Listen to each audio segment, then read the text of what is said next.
ফেনীতে উন্নতি হয়েছে বন্যা পরিস্থিতি, একই সঙ্গে ভেসে উঠছে ক্ষত চিহ্ন। এ নিয়ে বিস্তারিত জানাচ্ছেন সহকর্মী তোফায়েল আহমেদ নিলয়।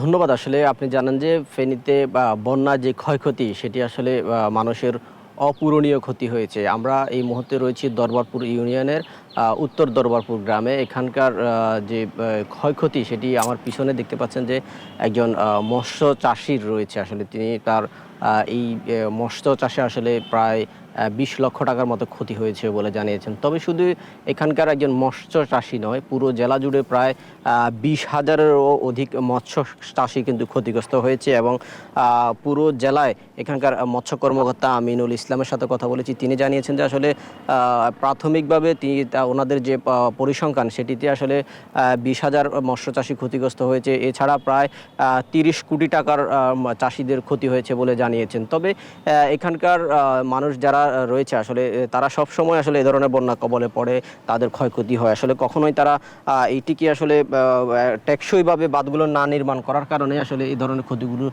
সম্মুখীন হয় বলে জানিয়েছেন। তবে আমরা এখানকার একজন ক্ষতিগ্রস্ত কৃষক রয়েছে, মৎস্য চাষি রয়েছে, আসলে তার কাছ থেকে জানতে চাইবো যে আসলে আপনার কি কি ক্ষতি হয়েছে, কেমন ক্ষতি হয়েছে? আমার 5টা পুকুরের প্রায় 20 থেকে 25 লক্ষ টাকার মাছ চলে গেছে। আমার 3টা কাজের লোক, আমার মুরগির ফার্ম আছে, গরুর ফার্ম আছে, সবগুলোই ক্ষয়ক্ষতি আমার মোটামুটি 25 লক্ষ টাকা।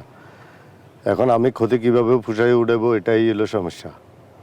আসলে দর্শক, আপনারা শুনছিলেন যে এখানকার যে একজন কৃষক চাষি এখানে রয়েছে, আসলে তিনি সম্মিলিতভাবে আসলে তিনি চেষ্টা করেছিলেন যে এখানকার যে উৎপাদিত ফসল বাজারে বিক্রি করে নিজের চাহিদা মিটিয়ে এখানকার তার পরিবারের চাহিদা মিটিয়ে বাজারেও সেগুলো বিক্রি করবেন। তবে এই বন্যায় আসলে তার যে ক্ষতি হয়েছে সেটি কিন্তু পুষিয়ে উঠতে পারবেন কিনা সেই বিষয়ে তিনি দুশ্চিন্তায় রয়েছেন। তবে তিনি দাবি করছেন যে এখানকার প্রশাসন যদি ওনাকে কোনোভাবে আর্থিক ঋণ বা আর্থিক সহায়তা করে তাহলে তিনি কিন্তু আবার পুনরায় ঘুরে দাঁড়াতে পারবেন বলেও তিনি জানিয়েছেন। তো এই ছিল আমার কাছে বন্যার সর্বশেষ ক্ষয়ক্ষতির চিত্র।